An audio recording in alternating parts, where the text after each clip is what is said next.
Idhaa ya Kiswahili, Sauti ya Afrika.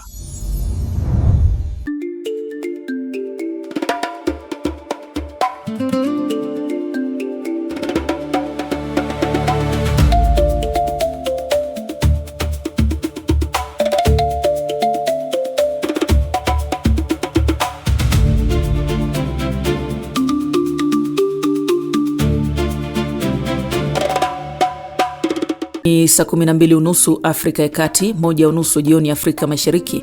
Mjini Kinshasa, Brazzaville na Bangui itakuwa ni saa 11:30 jioni. Hujambo popote ulipo Afrika na kote duniani. Hii ni idhaa ya Kiswahili ya Afrika, Sauti ya Mwafrika. Haya ni matangazo yanayoangazia matukio muhimu barani. Tunakuandalia taarifa mbalimbali ikiwemo sanaa, uongozi, afya, teknolojia, spoti na mazingira. Jina langu ni Edith Peter. Andamana nasi kwenye ukurasa wetu wa Facebook, YouTube, TikTok na X. Tafuta idhaa ya Kiswahili ya Afrika. Karibu.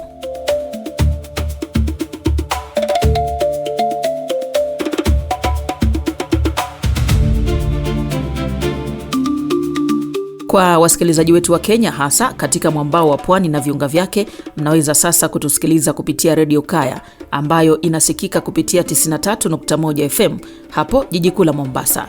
Pia inasikika hapo Kwale, Kilifi, Taita Taveta na Lamu, eneo zima la pwani. Hapo Tanzania mnaweza kutusikiliza kupitia 92.5 Highlands FM Radio iliyopo katika mkoa wa Mbeya na ukanda wa nyanda za juu kusini, pamoja na maeneo ya kaskazini ya Zambia na Malawi. Wasikilizaji wetu wa Uganda sasa tupo kwenye Jogoo 93.8 FM inayopatikana maeneo ya Mbale, Iganga, Mayuge, Malaba na mpakani Busia, pia baadhi ya maeneo ya Kisumu nchini Kenya.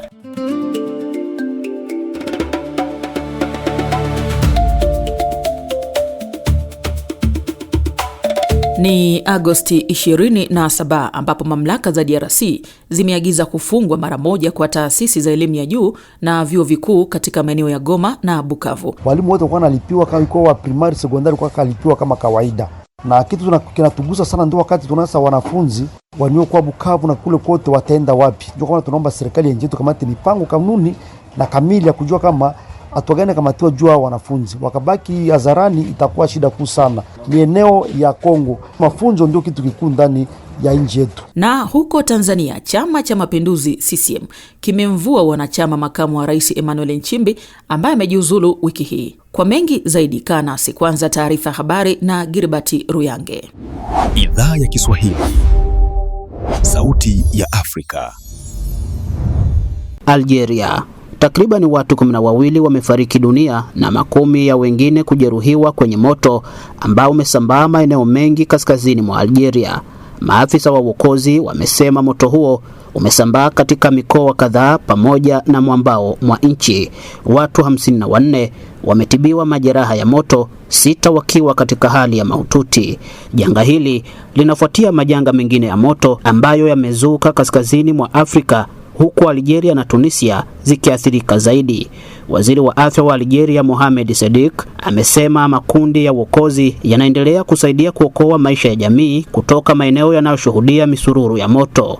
Mikoa ya Jijel, Bejaia na Tizi Ouzou imeathirika zaidi na janga hili. Maafisa wa kutathmini majanga wamesema mwezi Julai pekee umeshuhudia matukio 2000 ya mikasa ya moto nchini Algeria. Wataalamu wa mazingira wamesema hali ya sasa imechangiwa na mabadiliko ya tabia nchi ambapo nchi hiyo imeshuhudia joto kali. Conakry, Guinea. Rais wa Guinea Mamadi Doumbouya amewafuta kazi wanajeshi 170 kwa tuhuma za maasi. Wengi walipigwa kalamu ni pamoja na maafisa waliomsaidia kiongozi huyo kupindua serikali mnamo mwaka 2021. Mkuu wa kikosi maalum cha rais Kanali Michel Lama na yeye pia amefutwa kazi. Lama alionekana mshirika wa karibu wa Doumbouya na alihusika moja kwa moja kumkamata rais aliyeondolewa madarakani Alpha Conde. Rais Doumbouya aliahidi kutoa mamlaka kwa raia, lakini alikiuka ahadi yake na kuwania uraisi ambapo alishinda kwa kura nyingi. Hakuna taarifa zimetolewa kuhusu makosa ya uasi dhidi ya wanajeshi hao.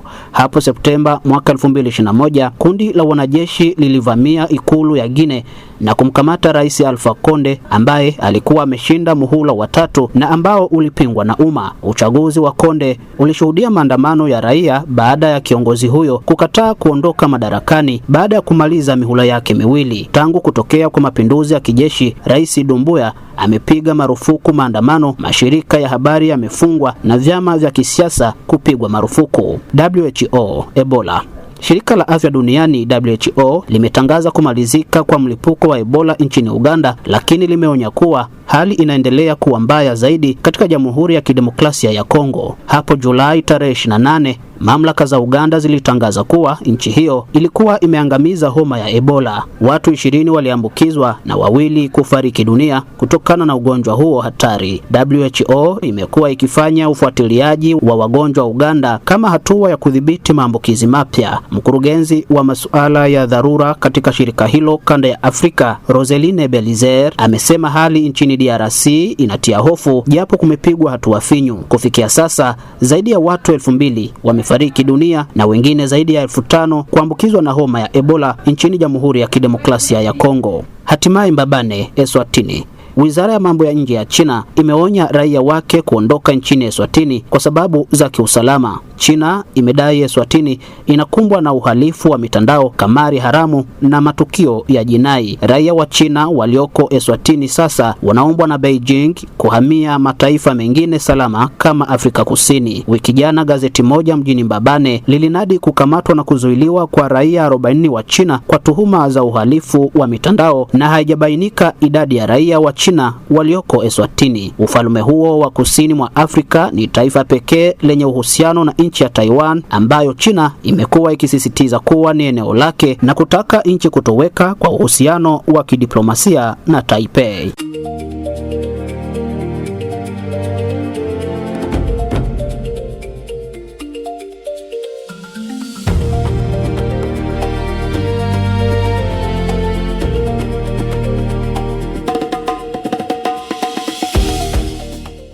Asante sana Girbati Ruyange. Na sasa tuanzie huko nchini Tanzania, ambapo chama tawala, Chama cha Mapinduzi CCM, kimemvua wanachama Balozi Dr. Emmanuel John Nchimbi, makamu wa rais aliyeachia ngazi wiki hii. Katibu mkuu wa Chama cha Mapinduzi CCM, Asha Rose Migiro, amesema kamati kuu ya CCM imechukua hatua ya kumtuhumu Dr. Nchimbi kwa kuwazi ilani ya chama. Makamu wa rais huyo ameonekana siku za karibuni akiunga mkono marekebisho ya katiba na kukosoa vikali ukandamizaji wa makundi na vyama vya upinzani. Wadadisi walisema kauli za Dr. Nchimbi kutaka nchi kupata katiba mpya zilimkera Rais Samia Suluhu Hassan, ambaye anapinga Tanzania kuanza mchakato wa katiba mpya.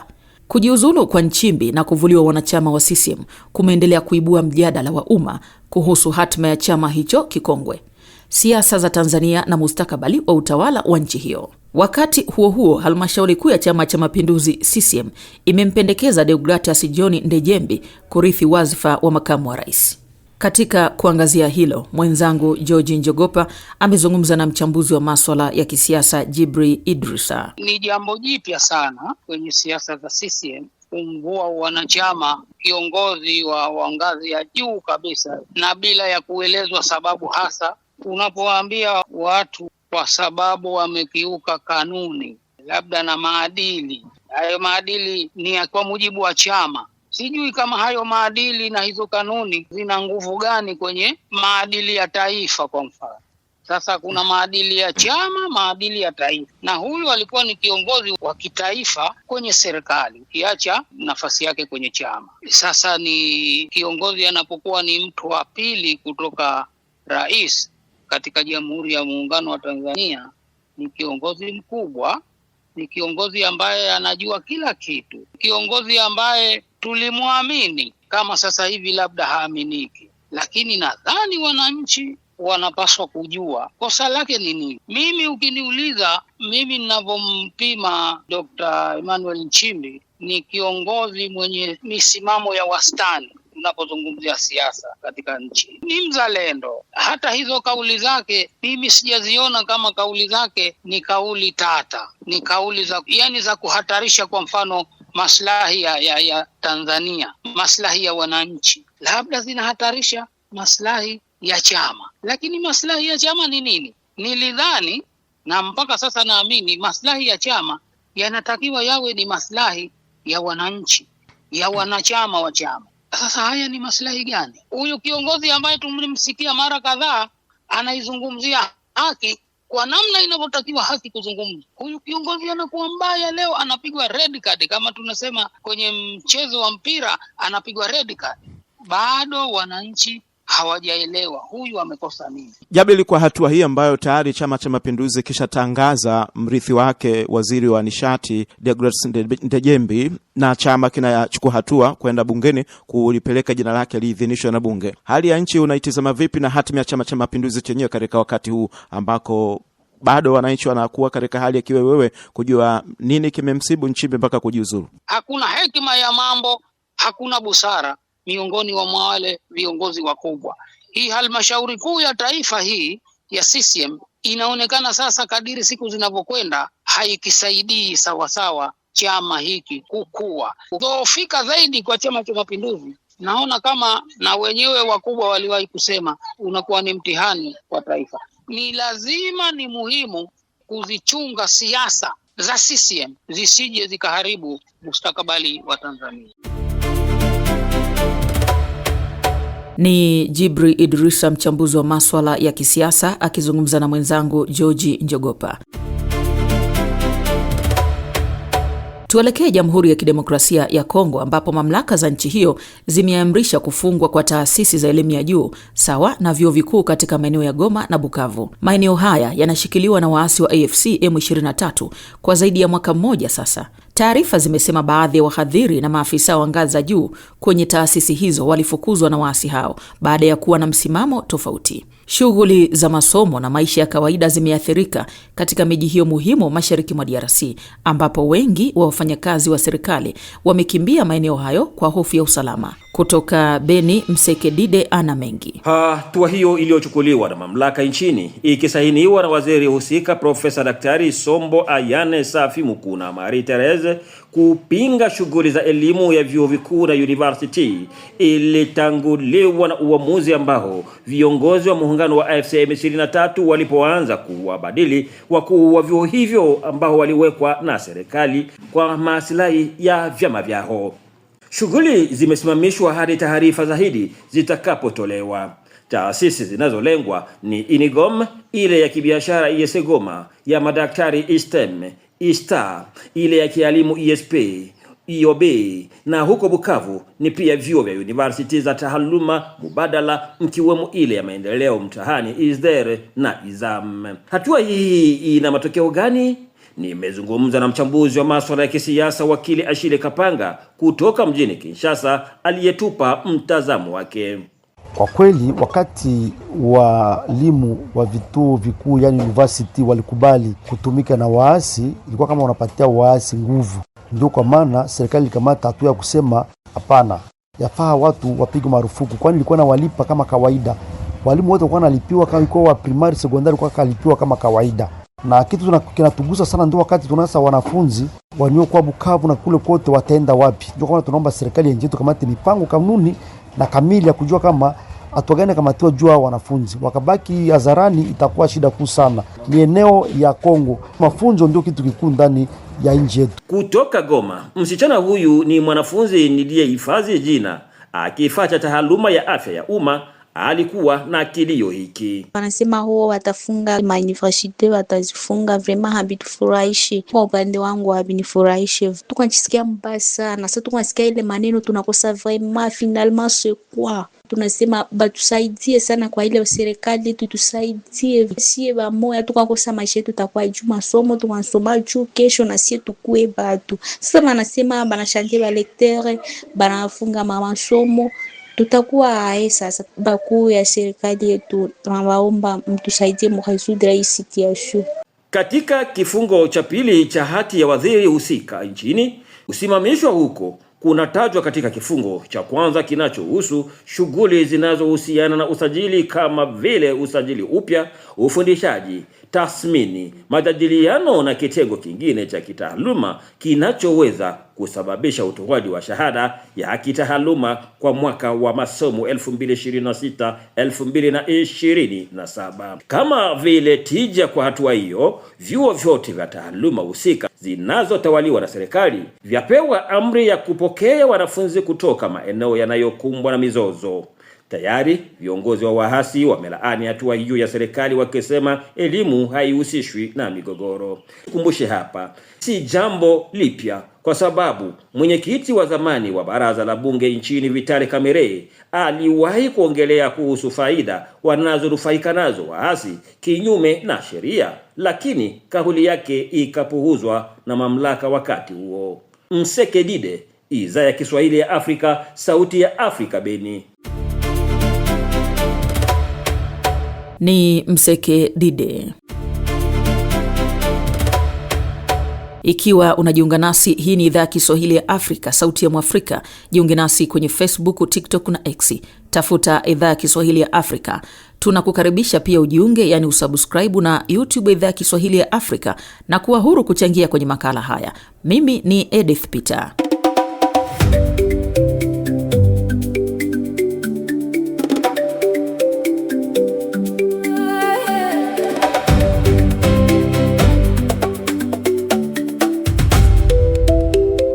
Ukiwa Afrika Kusini, unaweza kutusikiliza kupitia SA Swahili FM Radio pale Johannesburg kila siku. Pia inapatikana kwa masafa marefu. Sasa matangazo yetu yapo kwenye Radio Jamii Kivu. Inapatikana katika mji wa Baraka, tarafa ya Fizi, mashariki mwa DRC. Pia inasikika kwenye baadhi ya mikoa ya nchi jirani ya Burundi pamoja na baadhi ya maeneo katika tarafa ya Uvira. Fuatilia matangazo haya pia kwenye Radio Rwanzururu RTR Beni, ikihudumia maeneo ya Beni, Ituri, Lubero na viunga vyake, pamoja na kuwafikia wasikilizaji wa Bundubujo, Kasese na Masaka nchini Uganda.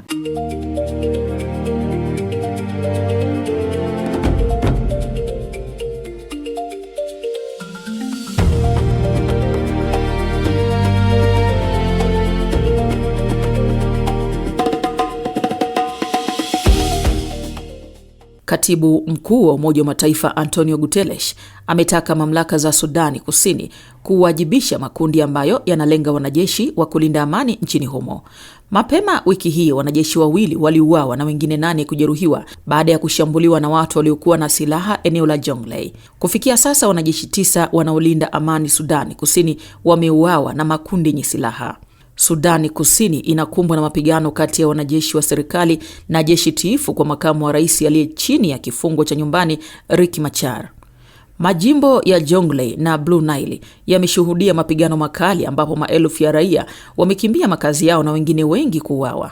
Gabriel Ingubu amezungumza na Dr. Luchetu Likaka, mtaalamu wa masuala ya diplomasia Afrika. Tukio la hivi punde ni Agosti 24 kule Jonglei, ambapo walinda amani wawili wa Ethiopia waliuawa na watu 7 kujeruhiwa. Nikiangalia kiundani kwamba UNMISS inasema washambuliaji walikuwa watu wenye silaha ambao hawajatambuliwa, na ni vyema kutilia maanani kwamba, lakini kuangalia kwa mapana, mazingira ya Jonglei ni magumu sana. Kuna mapigano ya makundi tofauti, wanabao wako na uhusiano na serikali na wale wako na upinzani, na makundi ya vijana yenye silaha, migogoro ya kikabila, na unaona kwamba ushindani mkubwa kwa sababu wanapigania rasilimali. Hivyo UNMISS inaweza kuwa inapatikana kwa njia panda, kwa sababu mazingira haya ni mazingira ambayo yako na silaha na washiriki ni wengi. La muhimu ni kusema kwamba hata wao wenyewe wameomba kwamba tuwe na uchunguzi wa haraka na wakina ili kuona kwamba mashambulizi haya dhidi ya walinda amani inafanya na wahalifu wa kivita au ni nani. Na haya mashambulio yana athari gani hasa katika shughuli za kutoa msaada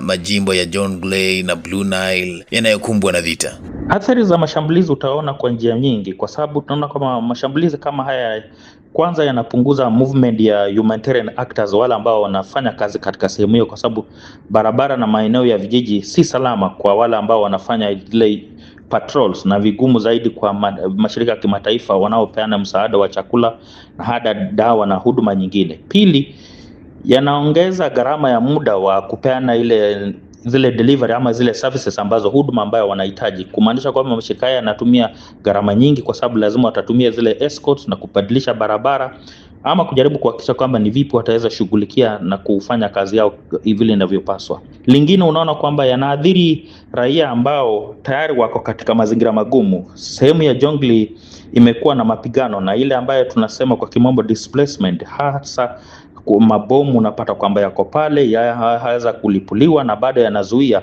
wananchi wa kawaida kufanya shughuli zao za kila siku. Kwa hivyo unaona kwamba shambulizi kama hilo sio dhidi tu ya Umoja wa Mataifa, bali ni shambulizi ambalo linaathiri mfumo mzima wa ulinzi wa raia na katika kupeana huduma ya ile ambayo wanahitaji ya dharura. Nayo serikali ya Rais Salva Kiir na upande wa upinzani wake Riek Machar wamechukua msimamo upi kwenye hili suala la operesheni ya kulinda amani Sudani Kusini? Tukumbuke kwamba serikali ya Salva Kiir imekashifu wazi shambulizi hilo na kusema kwamba uchunguzi ufanywe kwa haraka ili kubaini wakina nani ambao wameweza kuhusika. Lakini tena muhimu kuangalia kwamba tatizo kubwa la kisiasa ni kwamba serikali na upande wa upinzani wameendelea kushutumiana kuhusu mapigano, na kila upande mara nyingi hujitetea kwamba unaweza kuchukua hatua gani ama hawajachukua ipasavyo kuweza kujilinda.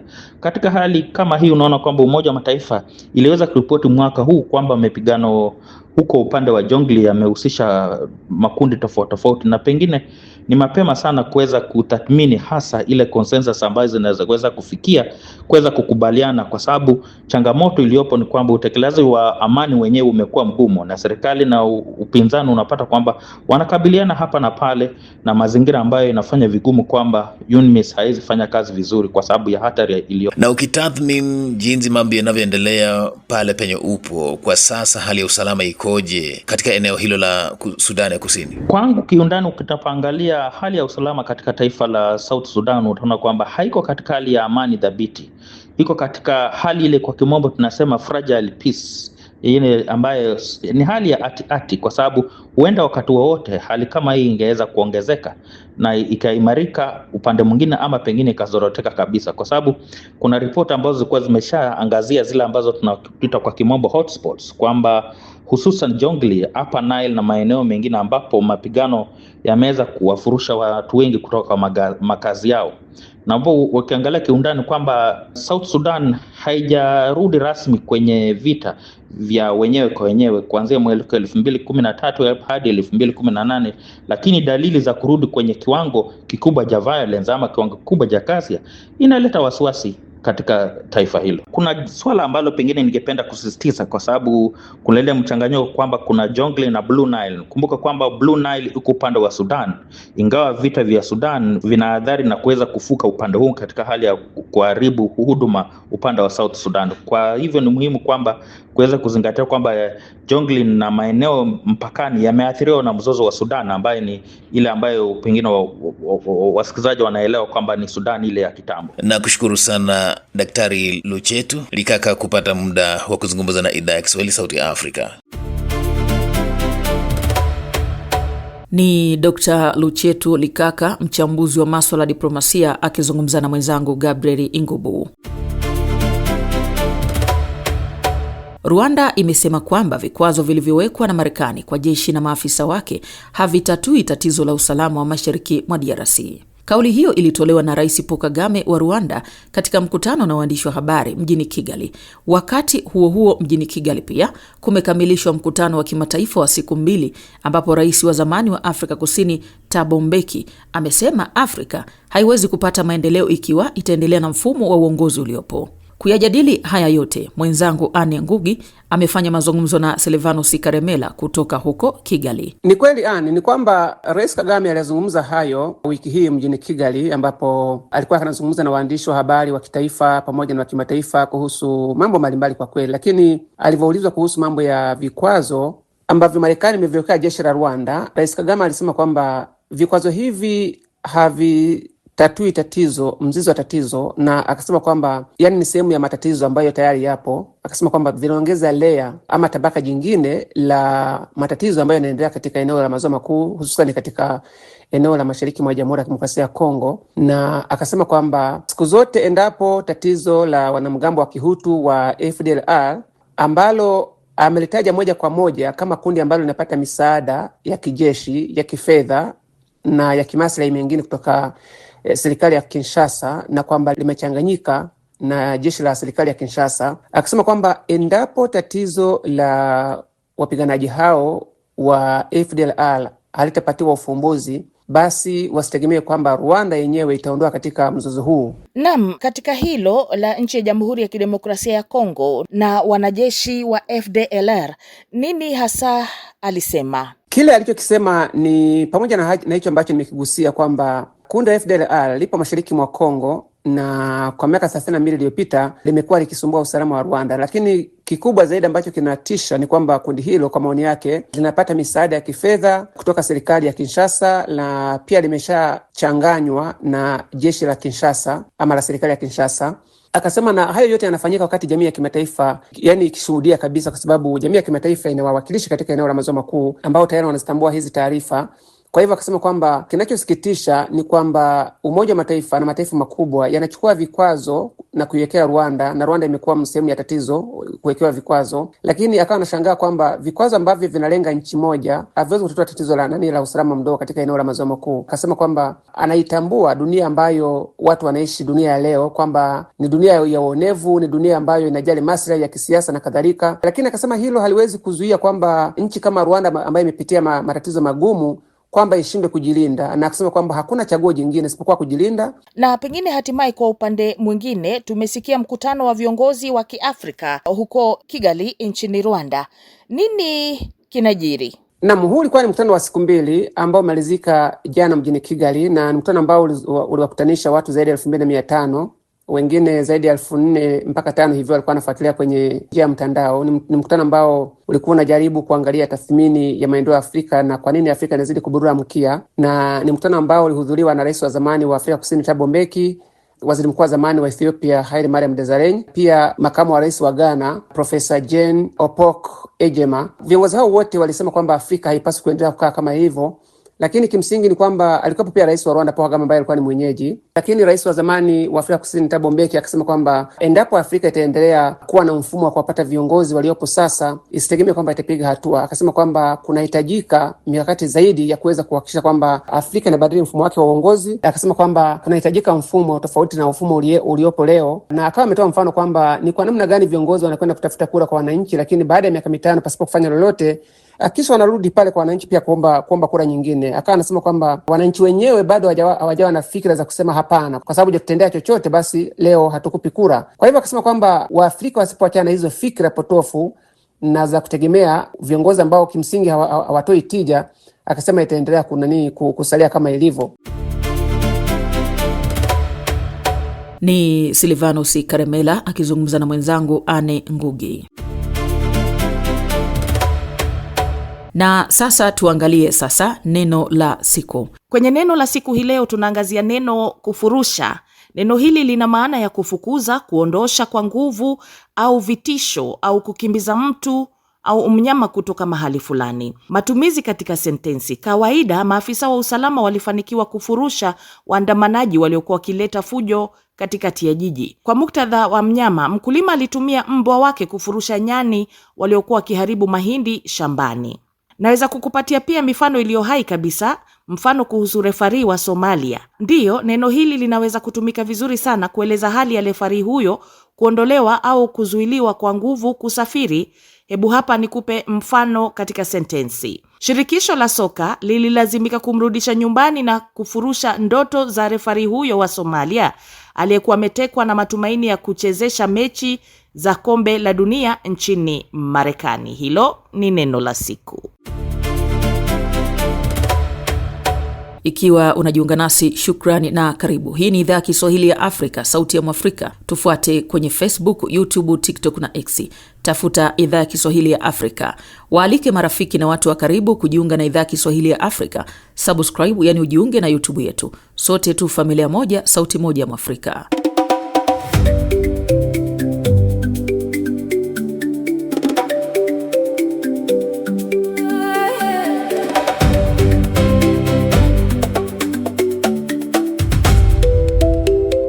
Wasikilizaji wetu wa Tanzania, mnaweza kutusikiliza mubashara kupitia Chipuka FM Radio 101.6 iliyopo Gairo mkoani Morogoro. Hii inasikika pia jiji kuu la Dodoma, Manyara, Tanga na baadhi ya maeneo ya mkoa wa Tabora. Radio Maniema No City inarusha matangazo yetu kwa masafa ya 97.4 FM katika jiji la Kindu, ambao ni mji mkuu wa jimbo la Maniema, Jamhuri ya Kidemokrasia ya Kongo. Ukiwa hapo mashariki mwa DRC, unaweza kutupokea kupitia radio wa shirika Radio Ngoma ya Amani Fizi. Inapatikana tunapatikana maeneo ya Baraka, Kivu Kusini na maeneo ya Kigoma nchini Tanzania na Burundi. Hivi karibuni tutakuwa hapo Kigali na Bujumbura kuhakikisha sauti ya Mwafrika inasikika.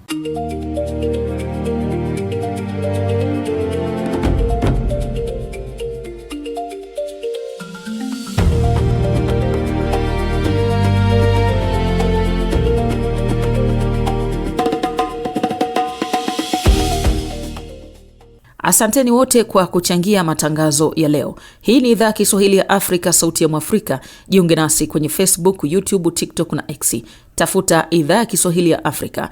Ni hayo tu kwa leo. Jina langu ni Edith Peter. Kwa heri kwa sasa, jioni njema.